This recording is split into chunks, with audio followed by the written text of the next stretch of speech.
Earlier this year, Bandai announced that a special Digivice would be hitting the market to celebrate the 25th anniversary of Digimon's history in animation, which started with the original Digimon Adventure anime series. This would be the Digivice 25th Color Evolution, a toy fashioned after the recent releases of the Color Edition Digimon V-Pets, which took the virtual pet devices, gave them a USB-C port with a rechargeable battery, backlit color display, and fully colored sprites representing the digital monsters you could raise. This newest device would be a bit different though, as it would not really center around raising a digital pet in the same way you would with the original keychain accessories, but it would act like a small adaptation of the Digimon Adventure storyline and events through the familiar form of a Digivice. I always wanted a Digivice growing up, and even now they seem a little hard to get, with every toy based on that iconic little gizmo running for some fairly high prices on the secondhand market. Not that this little guy wasn't running all that cheap when the pre-orders went up, but given how many amazing features it has, I couldn't pass up the opportunity to lock in mine. The Digivices were released in 3 different colors, with the standard version being the white design seen in the show and running at $90 USD, but the DX versions being a clear orange for Taichi and Agumon and a clear blue one representing Yamato and Gabumon. These guys are running at $126 USD, but come with not only the special edition Digivice, but some other goodies as well, which I'll go over soon.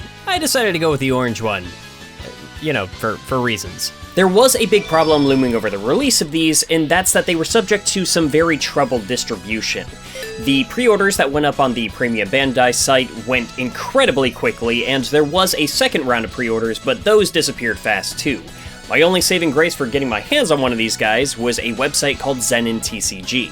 Now, I'm not affiliated with ZeninTCG, and they're not sponsoring this or anything, but I do think the site deserves a major shout out as an online retailer that has made it a bit easier to obtain products like this that can disappear from direct distributors as quickly as they tend to on large online drops. They're all sold out of the white versions, but last I checked, they still had a couple of pre-orders up for the second wave of the DX versions, and I'll leave a link in the description of this video just in case. I have no idea how many are left or how long they'll last, but I can guarantee that if you want these, you'll need to jump on them quick. I'm not really used to reviewing stuff like this, but I really wanted to talk about this Digivice. It's a super cool little piece of tech, and in some ways, I think I could argue it counts as its own small Digimon game, so I think it fits right in on this channel.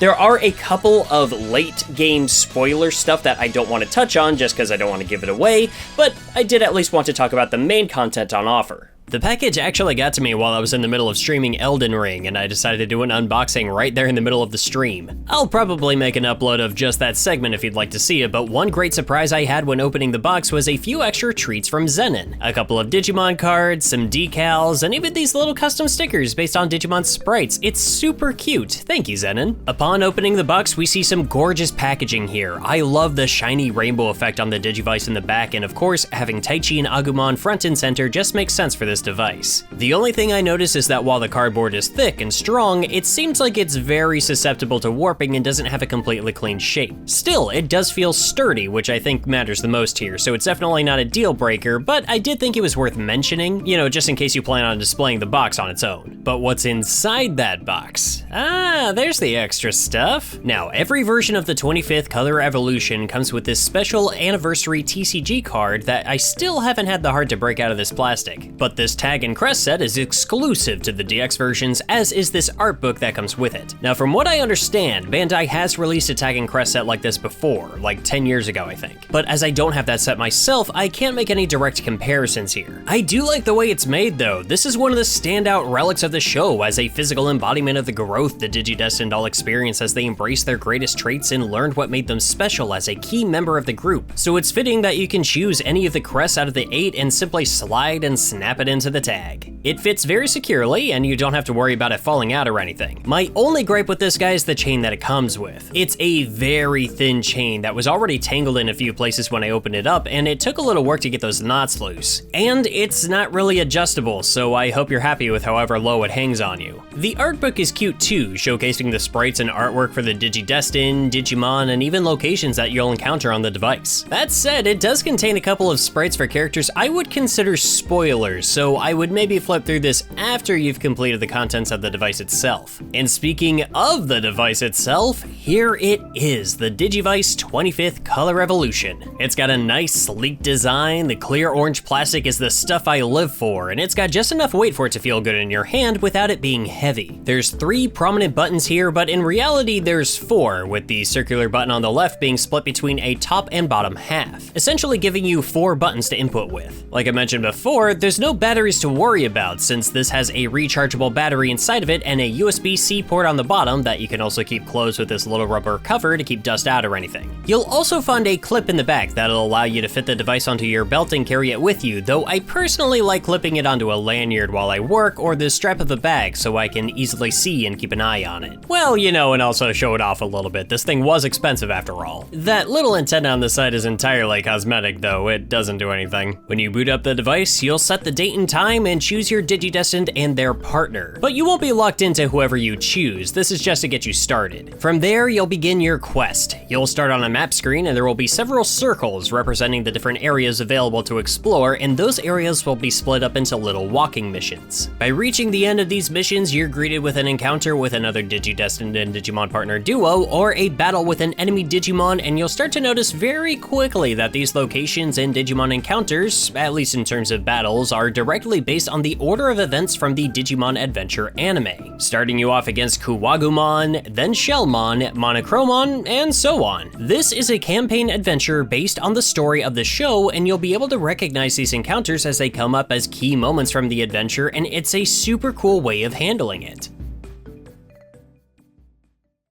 Let's get scratching.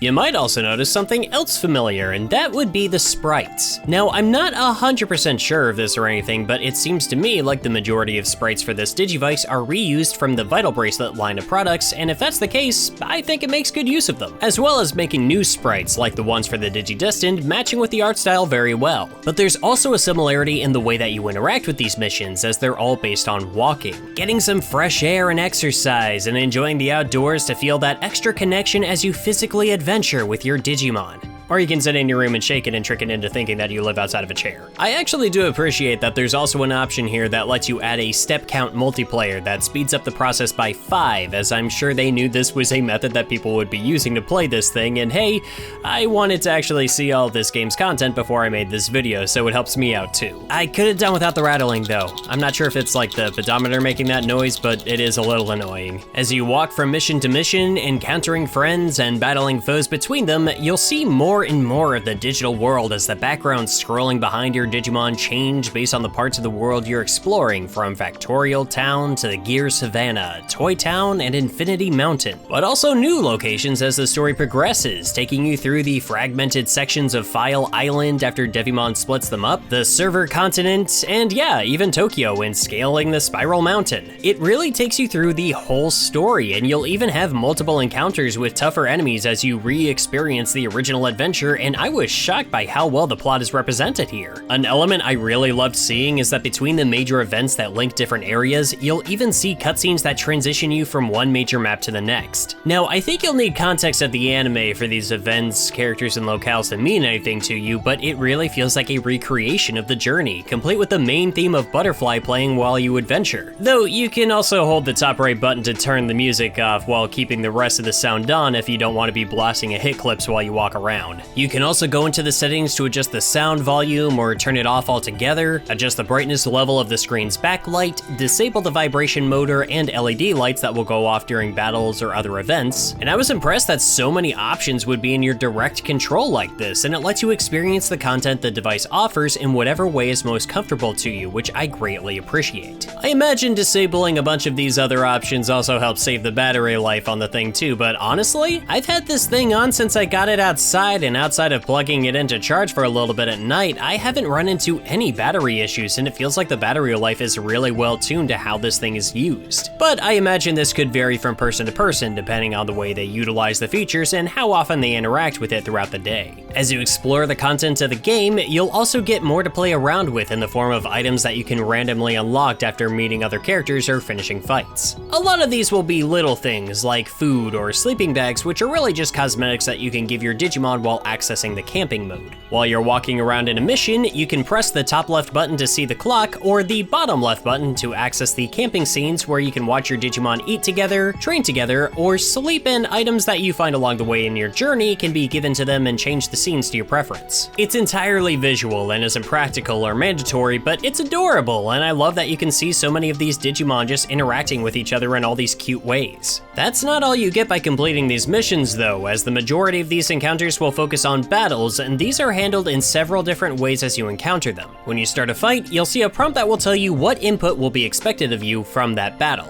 be it mashing the top right button, shaking the Digivice, or pressing the buttons in a sort of quick time event as the prompts appear. The latter two are easy enough to do, but there was at least one fight where the button mashing input felt really demanding. It's definitely the one fighting mode with the most challenge. As you and your opponent fire at each other, your attacks will meet in the middle in a sort of Dragon Ball style beam struggle, and inputting the commands as demanded will determine if your attack will overcome theirs and land, taking a bit of their health from their HP bar on the side. If you deplete their health, you win! And if it's your first time encountering that Digimon, you can recruit them as a friend, and you can set any defeated Digimon to back you up in future battles. They don't do much damage, only dealing one portion of an enemy's health bar no matter how powerful that Digimon is, but any help is appreciated. Your friend Digimon is not the only one that can lend a hand though, as another Digidestined may show up with their Digimon and can help in a struggle that will actually take direct advantage of another key mechanic in the game, and that is Digivolving. At any point while walking around, unless you're being accompanied by another Digidestined, you can change your partnered Digimon and I suppose by extension which Digidestined you're currently playing as, and as you win battles, your bond with that Digimon will grow and alter what new forms they can Digivolve into when they fight. From what I can tell, the only determining factor here is how many battles you win with your Digimon. You could stay in the first area and grind, or use the map feature to access areas you've already completed. You just gotta win. By doing this, you can unlock new forms to choose from when a battle starts, and it will even play an adorable recreation of the Digivolving scenes from the anime.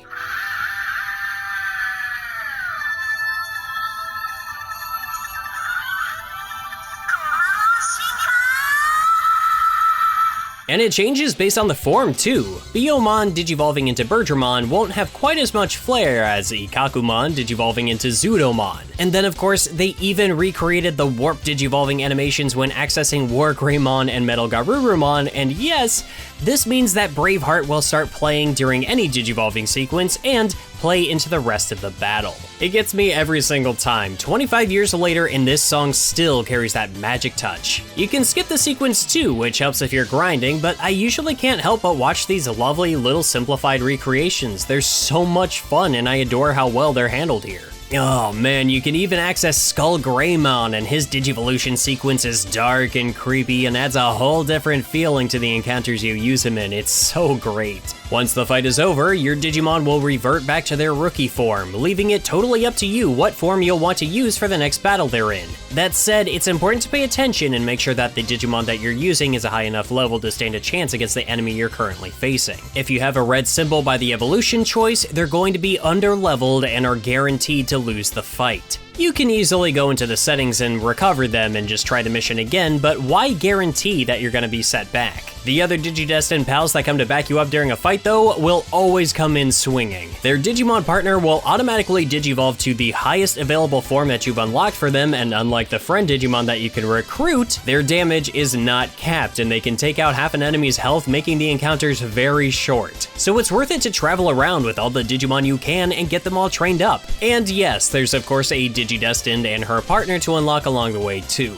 You might also unlock a temporary item like a phone that will guarantee that a Digidestined partner will travel and fight with you on your next mission, or a digital translator that will let you skip the step counter threshold for the next mission and you can go straight to the event or battle. Even when making a little V-Pet toy, this franchise is still surprising me with how much it can pack into the experience. The one feature I sadly can't comment on is the way the Digivice connects to the other Digimon Color V-Pets, as I was unfortunately not able to get my hands on any of those, so I can't show you what it's like to use this to battle with them, but the amount of love and care put into this little anniversary toy is incredible, and I'm very impressed. The price tag certainly feels more justified than it does for some of the other V-Pets Bandai has released. Though I guess this really isn't a V-Pet in the traditional sense. It certainly behaves much more like a standalone game, which may be disappointing to some, but there's still so much to do and mess around with, even secret missions you can randomly unlock for every area, and like I said before, a couple of surprises I'd rather not spoil. I want to tell you to go pick one of these up, but it's not quite that simple, is it? Outside of a few lasting pre-orders on ZeninTCG that may be gone very soon if they aren't already, there's not many ways to grab one of these impressive little love letters to the Digimon anime, and that feels like a crime in and of itself. I'm incredibly happy with how this turned out, I highly recommend this, and if Bandai does make these available in another wave, please do yourself a favor and pick one of these guys up. Thank you so much for joining me on this quick little detour, and until next time, I'll see you next mission. Hey there everyone, thank you for watching. Gonna keep things brief this time around for this brief little video so we can keep things moving for the next project. Of course, I wanna thank all of my viewers, subscribers, and of course my Patreon supporters, and I wanna give a very special shout out to my current top tier patrons. This month they are Brendan Hess, Earl Valco, Good news everyone, they found helium in the Iron Range, your long search is over. Jeremiah Harrison, Kernium, Letterick, Mitch Pym, Patricia Marcoux, Sarah13, Cinderin7, Snapkick, Cirrus the Skeptic, The Frank, and Thomas Brooks. Thank you all so much for your support. I could not do this without you. You make this possible, and you make it worth it. With all of that said, thanks again for watching, and I'll see you next mission.